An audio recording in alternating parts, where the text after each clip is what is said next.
Amados hermanos, es muy importante en estos tiempos que las cosas están cambiando, que no dejemos de ser afectivos, sobre todo en la iglesia, a ustedes que no los hemos estado viendo, que de alguna u otra manera nos preocupemos por amarnos unos a otros y que seamos afectivos, porque este tiempo que todo comenzó en marzo e indica que pueda prolongarse unos cuantos meses más, pues está generando un poquito de separación en las personas, en las familias.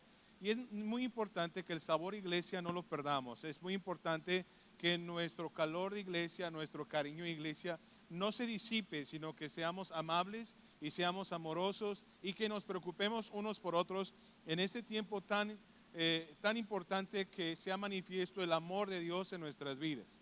Quisiera continuar con el tema que ha estado hablando el pastor con respecto al cuarto de guerra. Y el día de hoy tengo un tema que Dios me dio para la iglesia que se llama la estrategia. En Hechos capítulo 7 nos marca un tiempo muy especial porque marca la disertación de Esteban, el primer mártir de la iglesia, y cuando empieza a dar sus argumentos nos muestra una luz con respecto a lo que hoy voy a enseñar. En Hechos capítulo 7 versos 44, él comienza a decir y dice: tuvieron nuestros padres el tabernáculo del testimonio en el desierto, como había ordenado Dios cuando dijo a Moisés que lo hiciese conforme al modelo que había visto, el cual, recibido a su vez por nuestros padres, lo introdujeron con Josué al tomar posesión de la tierra de los gentiles, a los cuales Dios arrojó de la presencia de nuestros padres hasta los días de David. Este halló gracia delante de Dios y pidió proveer tabernáculo para el Dios de Jacob. Menciono que esta parte, en esta frase, Esteban muestra el anhelo de David en su corazón de poderle hacer casa al Señor, de poder hacer un templo para Dios, y encontró gracia. Pero más adelante precisa algo muy fuerte: mas Salomón le edificó casa. Ahora, es su generación, y vemos la misericordia de Dios porque es su generación la que edifica la casa. Pero lo que me preocupa es que él había encontrado gracia delante de Dios y tenía el sueño de establecer algo, pero Dios no se lo concede. Y aquí me preocupa, les comentaba, porque tenemos muchos sueños, muchos anhelos, que Dios edifique su reino en nuestra vida, en nuestra familia, en nuestra casa, y queremos verlo realidad con nuestros ojos, disfrutarlo. Pero ¿qué fue lo que pasó? Que David perdió esa gran oportunidad de hacerle casa al Señor, que era uno de sus anhelos y sus deseos. Bueno, en Crónicas, primera de Crónicas, capítulo 28, versos 1 al 3, de propia voz, el rey David explica qué fue lo que sucedió, que perdió la bendición de poderle hacer el templo al Señor. Dice así, primera de Crónicas 28, 1 al 3. Reunió David en Jerusalén a todos los principales de Israel, los jefes de las tribus, los jefes de las divisiones que servían al rey, los jefes de millares y de centenas, los administradores de toda la hacienda y posesión del rey, y de sus hijos y los oficiales y los más poderosos y valientes de sus hombres. Y levantándose el rey David, hizo una gran ceremonia, una gran convocatoria. Dice: puesto en pie, dijo: oídme, hermanos míos y pueblo mío. Yo tenía el propósito de edificar una casa en la cual reposara el arca del pacto de Jehová, y para el estrado de los pies de nuestro Dios. Y había preparado, fíjense bien, había ya gastado, había preparado todo para edificar. Pero dice: mas Dios me dijo: tú no edificarás la casa, tú no edificarás casa a mi nombre, porque eres hombre de guerra y has derramado mucha sangre. Y aquí nos revela que nosotros, como hombres y mujeres de guerra, es muy importante saber pelear, pero hacer guerra sin saber hacer guerra es peligroso, porque podemos perder bendiciones, podemos ser descalificados para establecer algunas cosas importantes en nuestra generación, y eso se traslade a otra generación.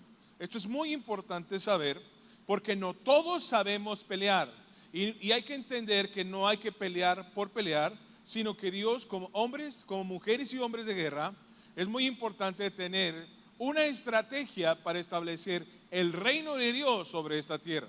Porque nuestro Dios es un Dios de planes, nuestro Dios es un Dios de visión, nuestro Dios es un Dios de principios, pero es un Dios de estrategia.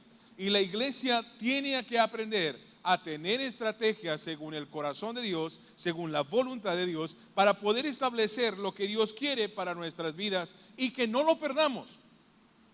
Porque el ser mujeres y hombres de guerra es peligroso, puesto que un hombre y una mujer de guerra, hay en ellos violencia. Y hay que entender que la violencia no es el único camino para lograr lo que queremos. En el mundo, la violencia es el único camino para lograr lo que se tiene. Aprendemos a través de la historia que las independencias, las revoluciones, las revueltas y ahora vemos el feminismo, que nos muestran que lo que conciben para transformar el mundo o la sociedad, para que eviten las muertes de las mujeres, el único camino que arrojan ver es la violencia.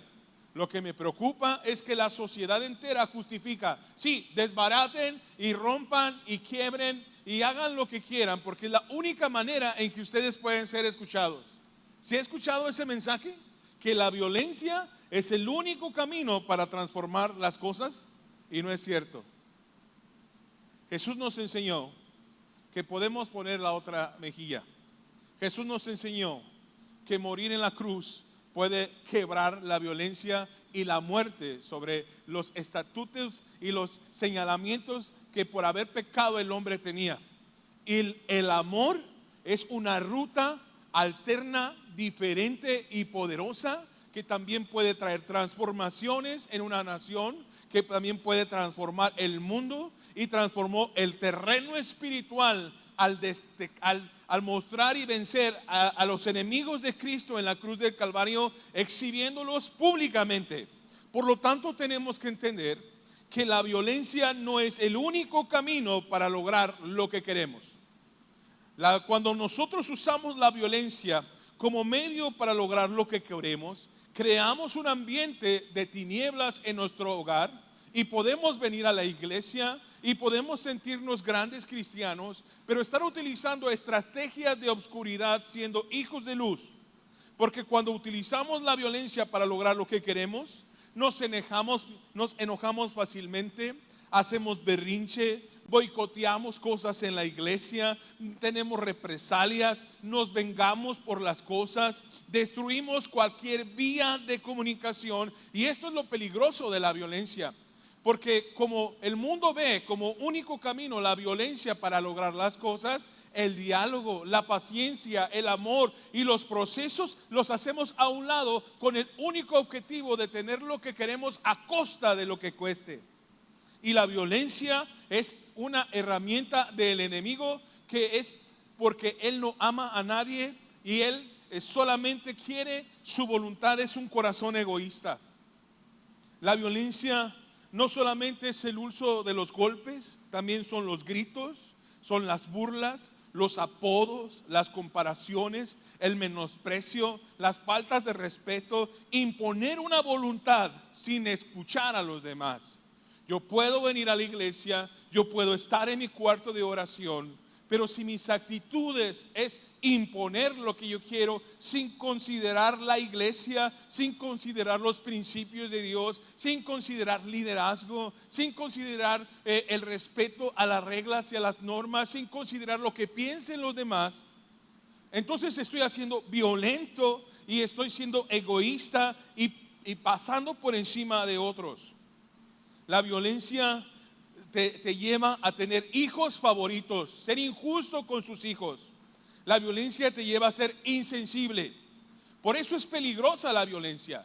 La violencia son decisiones arrebatadas, decisiones que cuestionen el sistema.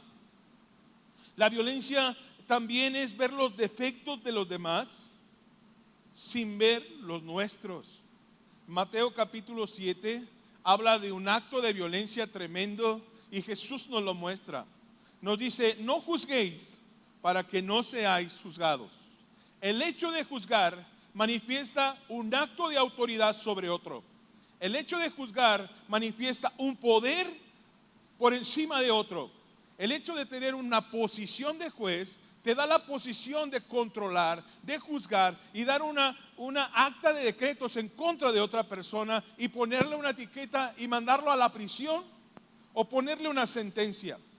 Y Jesús dice: no juzguéis para que ustedes no tengan esa fuerza en contra, porque con la fuerza, con la violencia con que juzguéis, seréis juzgados. Voy a parafrasear: y con la medida que ustedes violentan a los demás, porque dice así: ¿por qué miras la paja que está en el ojo de tu hermano y no echas de ver el peso que tienes en tu propio ojo? Porque este acto de violencia, este acto de guerra, tienes tantas cosas cargando, tenemos tantas cosas cargando en nuestros ojos, somos tan poderosos para cargar tanto y aún así poder juzgar a los demás. Dice: ¿o cómo dirás a tu hermano, déjame sacar la paja de tu ojo, y aquí no has soltado, no has quitado la viga del tuyo? Hipócrita, saca primero la viga de tu propio ojo, suelta tus pesos de pecado, suelta tus pesos de maldad, suelta tu soberbia y el orgullo, y entonces verás bien para sacar la paja del ojo de tu hermano. Porque aquellos que nosotros juzgamos tenemos una violencia propia en la cual tenemos que rendirnos a los pies de Jesús para poder llenar de amor y misericordia esta tierra. De tal manera que también la violencia es la ejecución del orgullo. La violencia, amados hermanos, es necesaria, pero de una manera intencionada. Mateo capítulo 11, versos 12, nos revela la importancia de cuestionar el sistema, no de ser groseros. La importancia de imponer un juicio, la importancia de vencer sobre alguien. Mateo capítulo 11, versos 12, Jesús dice: desde los días de Juan el Bautista hasta ahora, desde que yo me revelé que iba a venir, desde que yo puse el pie en esta tierra, el reino de los cielos sufre violencia y los violentos lo arrebatan. Desde que recibiste a Cristo, desde que Dios se reveló a tu vida con un llamado, con un ministerio, en el momento en que Dios te reveló, en ese momento fuiste cuestionado, en ese momento la furia del infierno fue en contra tuya, porque se reveló un plan de Dios para tu vida y toda la oscuridad fue en tu contra, como se le fue a Jesús a la yugular. Pero Jesús dijo: y los violentos lo arrebatan. Y vino la fuerza del enemigo en contra mía, y les voy a demostrar mi violencia y mi poder de guerra al cuestionar el sistema del mundo y darle una intención a la violencia para establecer mi reino sobre esta tierra. Y nos revela la estrategia en Mateo capítulo 10, verso 16, que dice: he aquí yo os envío, hablando de estos tiempos, como a ovejas en medio de lobos. Sed pues prudentes como serpientes y sencillos como palomas. Entonces debemos ser violentos para establecer el reino, pero también debemos ser prudentes y sencillos como palomas. Entonces, ¿a qué te refieres con la violencia? ¿A qué te refieres con la estrategia? Pues es esta la estrategia, que la iglesia debe de aprender a ser violenta, pero ser prudente. Y esta ecuación de violencia más prudencia da el resultado del dominio propio. Y el dominio propio da dirección a estos sentimientos violentos que tiene el ser humano, que ha permitido Dios con un propósito: tener una violencia intencionada para establecer su reino en esta tierra. De tal manera que el apóstol Pablo, teniendo un carácter tan fuerte como lo tenía, nos aclara las cosas y nos dice lo que sucede, amados, lo que pasa alrededor cuando alguien te menosprecia, cuando alguien te golpea, cuando alguien pasa por encima de ti, cuando alguien te señala sus errores o cuando alguien se burla de ti, cuando alguien te traiciona, cuando alguien te hace un daño. Te dice: no te pelees con las personas, y se revela y te dice: usa una violencia intencionada. No andes buscando culpables en esta tierra que tienen cuerpo. Encuéntralos y pelea en tu cuarto de guerra a los verdaderos culpables que fueron exhibidos en la cruz del Calvario. Porque la guerra no es contra carne ni sangre, es contra ese veneno de maldad que se abrió cuando el hombre pecó, contra principados, contra potestades y contra huestes de maldad. Esa es la batalla que tenemos con nuestros hijos. Esa es la batalla con la que tenemos en nuestros matrimonios. Esa es la batalla que tenemos en esta tierra. La batalla es contra principados, la batalla es contra potestades y la batalla es contra huestes de maldad. Con una guerra intencionada, porque duele, lastima, nos saca lágrimas el sufrimiento de una traición. Pero esto no nos debe de destruir, sino que debe de ser un motor que nos lleve al cuarto de oración y ver las cosas como Dios quiere que las vea. Un coraje por transformar las cosas, un anhelo por seguir adelante y un fuego por establecer el deseo de Dios por encima del anhelo de Satanás, que dejó ir a sus peores hombres en contra tuya, para que a pesar de lo que haya dicho, a pesar de lo que te haya hecho, nosotros establecemos el reino de Jesús.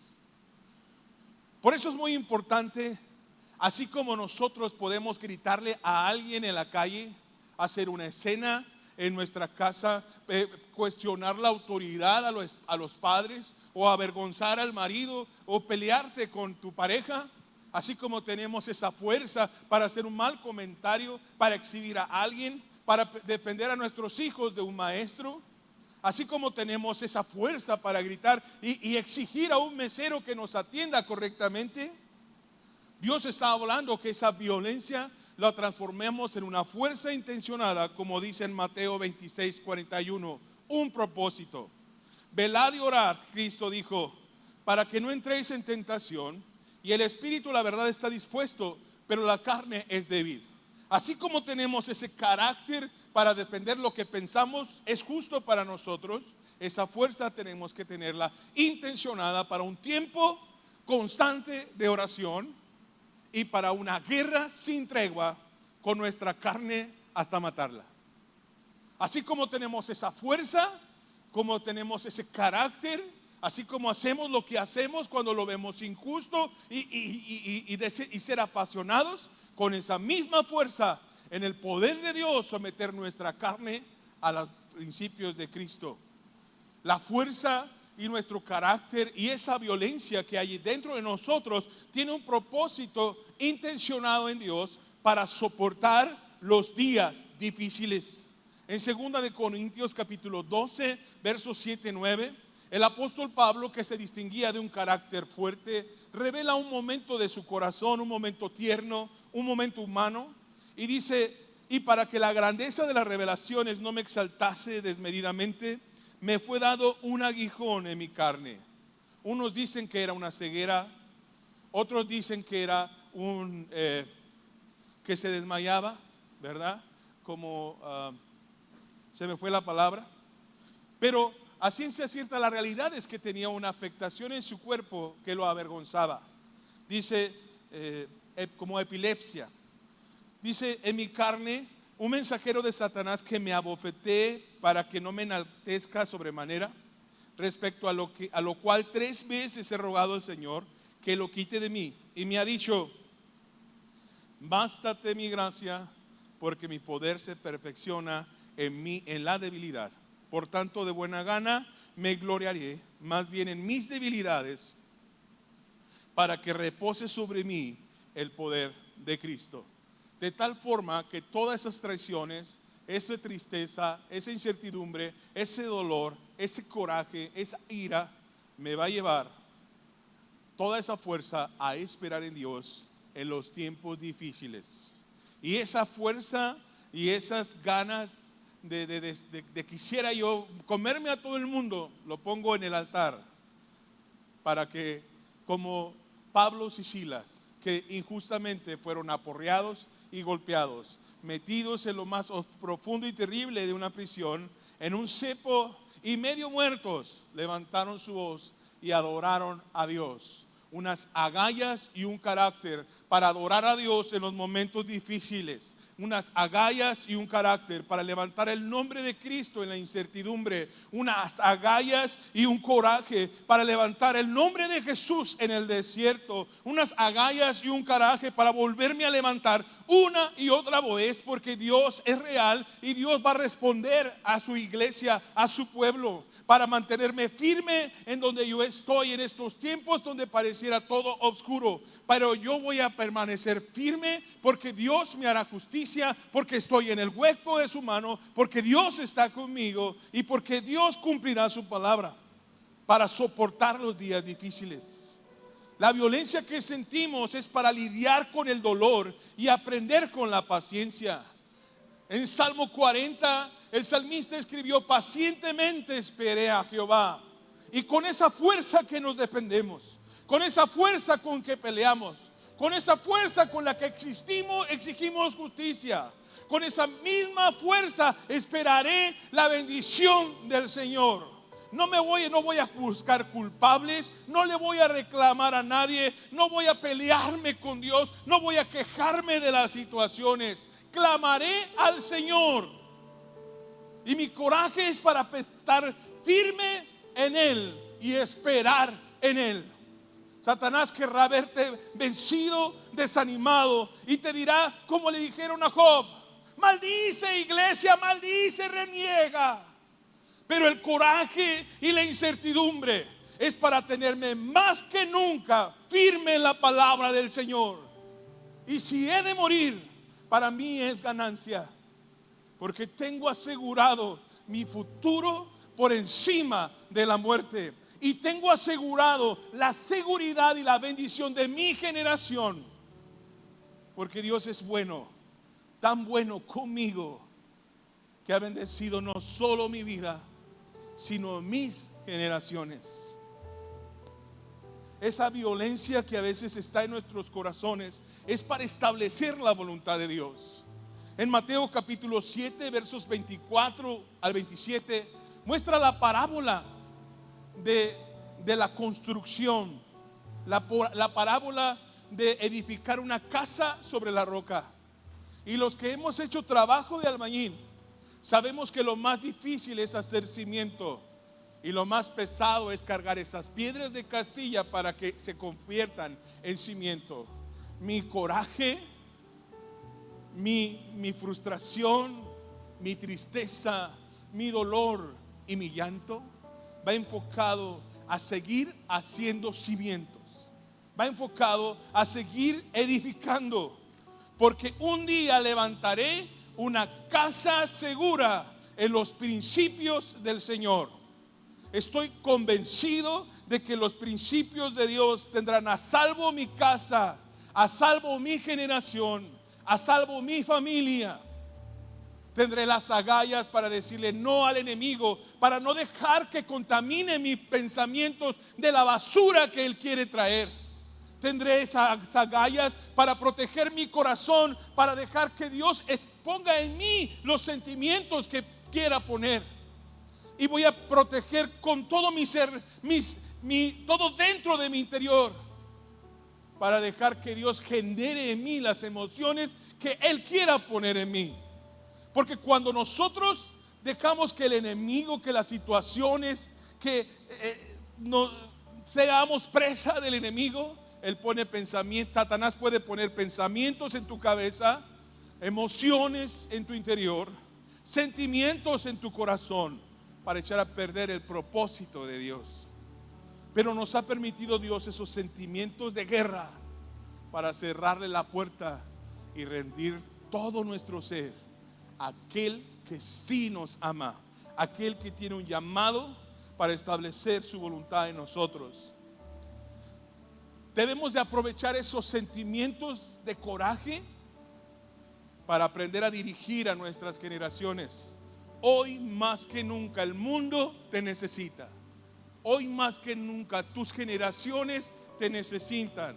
En la incertidumbre, en la oscuridad, en la guerra, más que nunca te necesitan.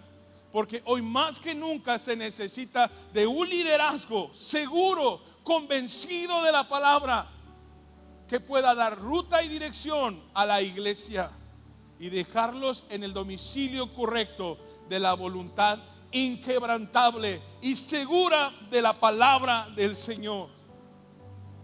Tenemos que aprender a dirigir a la iglesia a nuestra generación, a nuestra casa y a nuestro propio espíritu en pos de las promesas de Dios, a buscar agua en el desierto, a buscar seguridad en los momentos de prueba, a buscar aliento y provisión en los momentos de escasez y a encontrar paz en estos momentos de incertidumbre. Salmo 32 nos da un aliento espectacular a la iglesia y dice: bienaventurado aquel cuya transgresión ha sido perdonada y cubierto su pecado. Bienaventurado el hombre a quien Jehová no culpa de la iniquidad y en cuyo espíritu no hay engaño. Mientras callé, se envejecieron mis huesos en mi gemir todo el día, porque de día y de noche se agravó sobre mí tu mano. Se volvió mi verdor en sequedades de verano. Mi pecado te declaré y no encubrí mi iniquidad. Dije: confesaré mis transgresiones a Jehová, y tú perdonaste la maldad de mi pecado. Por esto orará a ti todo santo en el tiempo en que pueda ser hallado. Ciertamente en la inundación de muchas aguas no llegarán a estas a él. Tú eres mi refugio, me guardarás de la angustia. Y yo sé que la incertidumbre no es fácil vivirla. Yo sé que la traición no es fácil enfrentarla. Yo sé que los momentos oscuros no es fácil vivirlos. Los momentos de pérdida, los momentos de prueba, los momentos de fracaso o de tentación, los momentos donde nuestras familias y nuestros hijos fallan y los vemos caer uno a otro. No es fácil, somos seres humanos, pero toda esa tristeza, todo ese dolor, toda esa amargura y frustración, llega un momento en que el enemigo se roba nuestra alabanza. Pero cuando estamos en el cuarto de oración y estamos en la presencia de Dios, sucede que, repito el 7, tú eres mi refugio, me guardarás de la angustia. Y cuando ya no puedes cantar y no hay adoración en ti, con cánticos de liberación me rodearás. Y si tú no puedes cantar, ¿quién está dentro de ti que sí puede cantar? Si no es el Espíritu Santo mismo, cantando lo que tú no puedes cantar, estableciendo lo que tú no puedes establecer y mirando lo que tú no puedes mirar. Un día serás libre, las cosas cambiarán. Y he decidido serte fiel y estoy contigo. Señor, pero me han dejado todos, pero yo estoy a tu lado. Y levanto tus manos y te abrazo y te beso, porque sigues siendo la niña de mis ojos. Y yo te abrazo con mis alas y te doy mi calor y mi aliento. Y yo sé que te sientes perdido, pero yo soy tu ruta de dirección. Y empieza a hablar la palabra aun cuando yo no puedo hablar. Dios nos ama tanto y pertenecemos a su corazón de una manera tan hermosa que el nombre de Jehová, el nombre del Señor, lo van a poner ahorita en pantalla, pudiera ser impronunciable. Los rabinos dicen que el nombre original de Dios, el sonido de ese nombre es muy similar al que un ser humano realiza cuando respira. Si nosotros pusiéramos un micrófono dentro de nuestros pulmones, ese nombre se escucharía como nuestro respirar, un inhalar y exhalar, algo así como. De tal manera que los rabinos dicen que cuando el hombre nace, su primer palabra es el nombre de Jehová.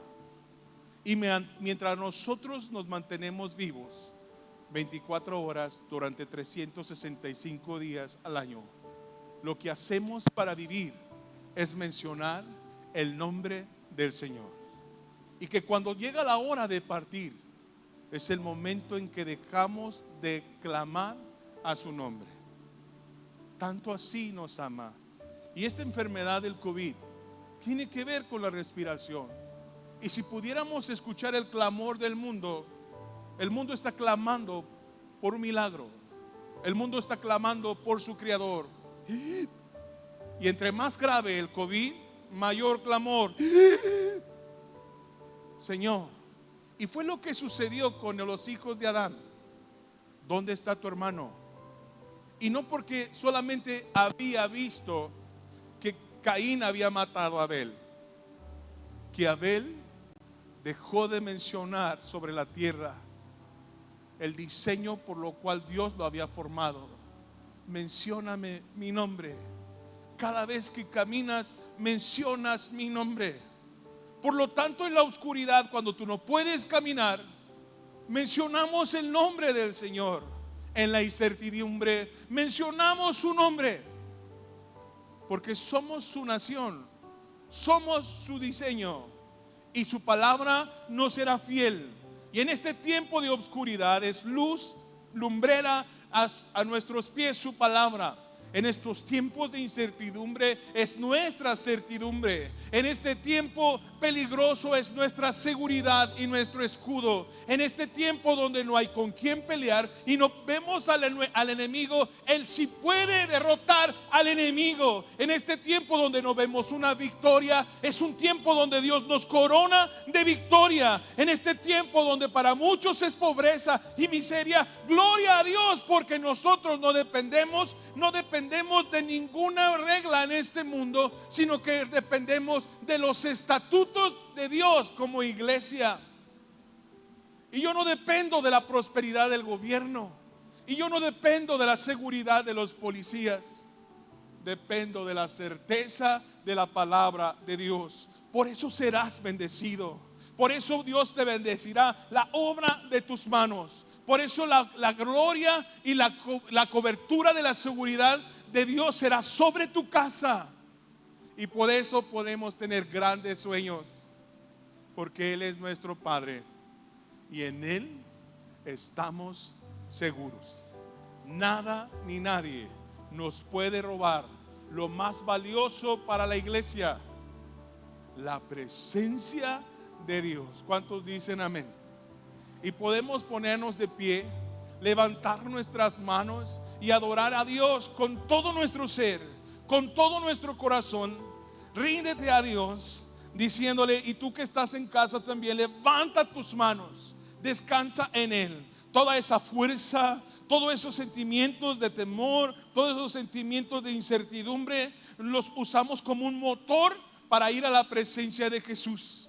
Y damos gracias, Señor, porque tienes cuidado de nosotros. Gracias, Señor, porque tenemos ahora un conocimiento de una pelea intencional con las cosas que realmente pueden destruirnos. Pero la seguridad de tu palabra, la certeza de tu amor, Señor, lo increíble que vas a hacer, los milagros y prodigios sobre nuestra vida, y el faro de luz que haces en cada uno de mis hermanos. Porque hoy más que nunca la iglesia es necesaria. Hoy más que nunca son necesarias tus manos. Hoy más que nunca es necesario tu alabanza. Hoy más que nunca es necesario tu presencia en esta tierra, como lumbreras, como un faro, como dirección a los perdidos. Hoy más que nunca la iglesia debe despertar y mostrarse. Hoy más que nunca debemos de enfocarnos en establecer el reinado de Jesús, y brillaremos en la oscuridad y seremos dirección para este mundo, para los pies de Jesús. Y oramos ahora. Gracias, Señor, por tu palabra. Gracias, Señor, porque tienes a salvo nuestra casa. Te pedimos por nuestros hogares y nuestra familia, que guardes, que los protejas y que los bendigas. Pero también te pedimos por nuestras colonias y vecindarios. Bendícelos, guárdalos y sánalos. Pero también te pedimos por nuestra ciudad. Esta ciudad de Guadalajara te necesita. Sana nuestra ciudad. Bendice nuestra ciudad. El estado de Jalisco te necesita. Clamamos a ti, Señor. Levantamos una oración a ti, que tú puedes responder. Y pedimos por nuestro país. Sánalo, Señor. Bendícelo. Danos oportunidad de salir de esto. Y Madre, desciende los muertos, desciende las situaciones. Hemos pecado contra ti. Humanamente lo merecemos. Padre, pero clamamos a la misericordia que tuviste al morir por nosotros en la cruz del Calvario. E intercedemos por esta nación que ha sido mala y perversa y que merece este mal. Pero clamamos a ti que eres misericordioso, para que le tengas misericordia y nos tengas misericordia. Padre, sana nuestra tierra, bendice nuestra tierra, bendice tu casa, bendice tu iglesia, en el nombre poderoso de Jesús. Y si usted está agradecido, le da una ofrenda de aplausos a Jesús.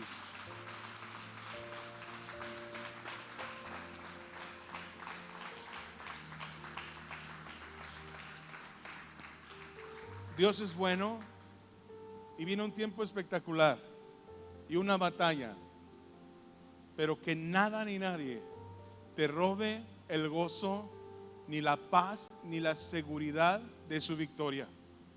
Nos vamos a enojar y seremos violentos contra las acechanzas del enemigo cuando cuestione nuestra herencia y nuestra posición, y no lo dejaremos vencer, porque en Cristo estamos seguros. Amados, un gran abrazo. Que tengan una semana espectacular, porque Dios está con nosotros. Y les mandamos un abrazo a nuestros hermanos que no los hemos visto y los extrañamos tanto. Y los amamos mucho. Que Dios les bendiga y Dios los bendiga a todos.